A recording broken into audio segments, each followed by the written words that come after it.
Joining us now to talk about the president's decision to pull out of the climate change agreement is United Nations Ambassador Nikki Haley, who joins us from New York. Ambassador, you have to make the kinds of agreements of which the Paris Accord was an example, getting all these countries to agree to something. How does the president's decision here affect your ability to do that on other matters?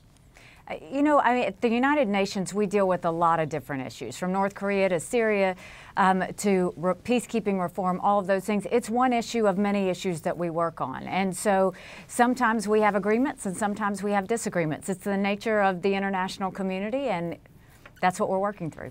But a lot of people have, around the world, have looked at the president's decision and said this is really an affront to international agreements, into that kind of cooperation you talk about. As you talk to diplomats, what's the reaction you're getting? You know, I think they understand. They understand that the U.S. is doing what's in the best interest for the U.S. And the thing is, John, we've always been a leader when it comes to the environment, and we've always been very conscious of that. And what you're seeing the U.S. do is making sure we're taking care of the U.S. first. Our first concern does not need to be what the international community thinks of us. Our concern needs to be, are we doing right by the American citizens? Does the president believe in climate change, Ambassador? He believes the climate is changing, and he believes pollutants are part of that equation. And I know that he is absolutely intent on making sure that we have clean air, clean water, that he makes sure that we're doing everything we can to keep America's moral compass in the world when it comes to the environment. We've done that in the past. We'll do it in the future. It's what the U.S. does. It's what we'll continue to do. That seems to be a difference from what the president has said before. He had said, I do not believe in climate change, and he has called it a hoax. So you're saying that's not true. He believes in man-made climate change. The president believes the climate is changing, and he does know that pollutants are a part of that equation. So he believes that human activity, which creates those pollutants, leads to climate change. I mean, right? John, I just gave you the answer. I mean, that's what he believes, and so that's as clear as I know to give it. Okay. You know, we can all weigh this out, but at the end of the day, watch what the president does. What he is doing is making sure that we have jobs for American citizens, but also making sure that we have a clean environment. The thing is, should we do with the environment what America thinks is best or what the international community thinks is best? Either way, America is doing a lot better than most countries. They should continue if they like the Paris Agreement, but we shouldn't be dependent on what the international community thinks we should and shouldn't do. The United Nations, the document on sustainable development, says that climate change is caused by human activities. Do you agree with that? I do think that climate change is real, and I think that it's something that we have to deal with, but I also think it has to be a balance. And, you know, as governor of South Carolina, that was what I did. We had a lot of tourists, and our air, water, mountains, all of that was a big part of our economy. But we also had to make sure manufacturing was coming in. And that's what every governor in the country faces. That's what every country faces, and it's up to each country to understand their sovereignty and understand that they have to have their own responsible ways of dealing with the environment. You and the president have said he would like to forge a new agreement with the international community. Now, countries like Germany and Italy have said there can be no agreement. But also, how can there be an agreement if the United States doesn't believe that human activity leads to climate change and the entire rest of the world does? John, I think that at the end of the day, we can debate the minutia of what is and what isn't climate change, but what we have to look at is the president said he's going to look out for jobs, he's going to look out for the economy, and he's going to look out for America's interests. But we're always going to be a good international citizen. It's what we've always done. We've always been conscious of the environment. We're not going to stop doing that. Okay, well, it seems like there's an irrevocable disagreement with the rest of the world. Let me ask you this question. I think the rest of the world would like to tell us how to manage our own environment, and I think that anybody in America can tell you that we're best to decide what America should do. We don't need India and France and China telling us what they think we should do.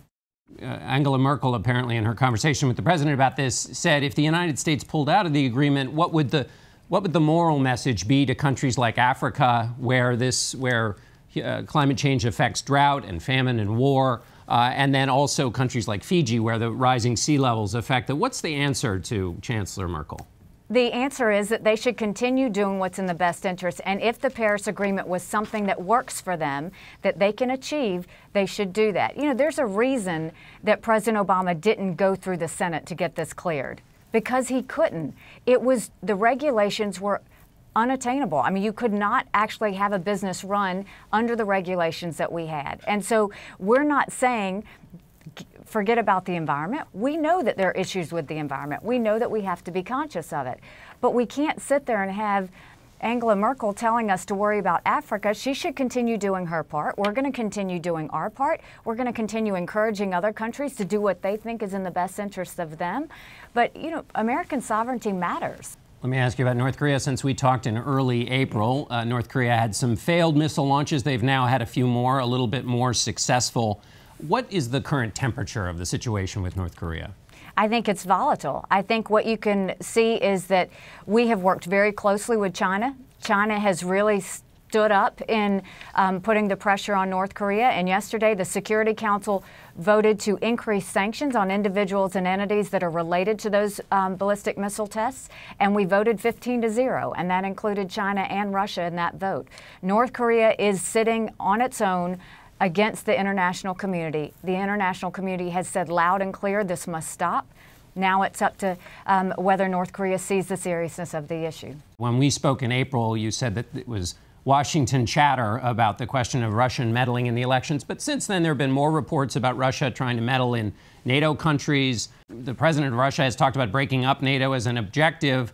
And yet the U.S. has taken no action against Russia. Why? Well, I think that, you know, they're going through the motions of the investigation. I could tell you we've taken actions against Russia in the Security Council. We've stood strong on the sanctions and their situations with Ukraine. We've called them out in their association with the Assad regime.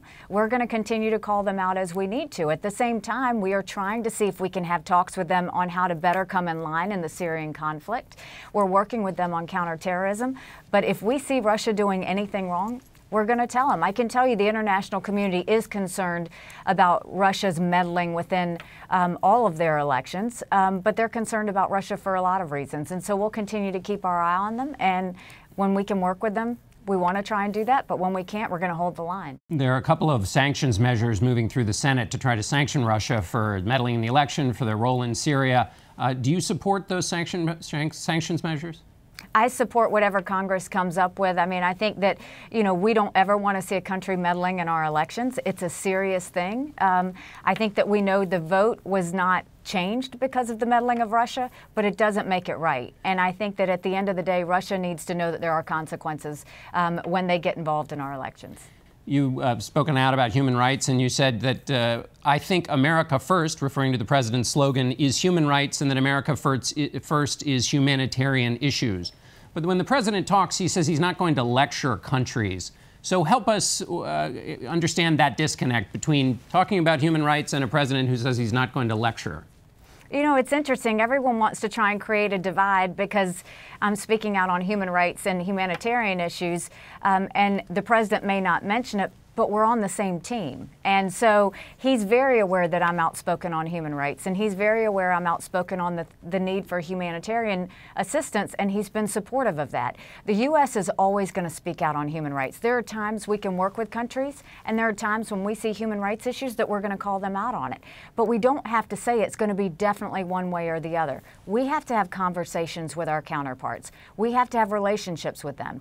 And we want to try and get along with them as much as we can. But when they go against our values, we are going to say something. That's just who we are as a country. That's what we've always been great at. I think the question is when the president speaks, obviously speaks as the loudest voice in American policy, right, and goes to Saudi Arabia and says, I'm not going to lecture, and doesn't raise the human rights issues in Saudi Arabia. And the message that's sent is, if America needs something from a country, it's not going to talk about human rights so much. That also would apply to China.